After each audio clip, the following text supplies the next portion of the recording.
কি গো বৌমা, কোথায় যাচ্ছ? আর বলো না কাকিমা, এই বাজারে যাচ্ছি। তা তোমার শাশুড়ি এখন কেমন আছে? আর বলো না, খালি বিছানায় শুয়ে থাকে, উঠতে পারে না, বসতে পারে না, এমনকি খেতেও পারে না। ও বাবা। হ্যাঁ, এমনকি পায়খানা বাথরুমেও যেতে পারে না। তবুও তো এতদিন ভালো ছিল কাকিমা। কাল থেকে কি হয়েছে? কাল রাত থেকে কুমায় চলে গেছে। কুমায় চলে গেছে? হ্যাঁ। তুমি তো বললে খেতে পারে না, বসতে পারে না, শুতেও পারে না, সে মানুষ কুমায় কো চলে গেল?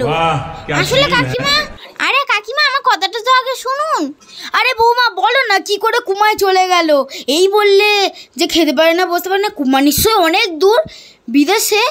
বাবা কে আনতে যাবে এবারে? কি অবস্থা! এই তো বললে শুতে পারে না, খেতে পারে না। আরে কাকিমা আমার কথাটা তো আগে শুনুন। আরে বৌমা বলো না গো, কি করে সুস্থ মানুষটা কুমায় চলে গেল? উফ বাবা, কাজ যে পারলে বললাম। বলবে তো গো বৌমা। আমি যাই। হ্যাঁ যাই। ঠিক আছে আমি যাই। হ্যাঁ। আরে ও বৌমা, ও বৌমা, ও বৌমা, আরে দাঁড়াও গো, ও বাপু। এখনকার দিনে যে মডেলিং যুগ উঠেছে, একটু একটা কথা বলছি তারও কোনো উত্তরটা দিয়ে গেল না। যাক তো, যাক। বাবা কার পাল্লায় যে পড়লাম, বলো ভুল কাজ করেছি। বাবা পালিয়ে যাই, আর ভালো লাগে না।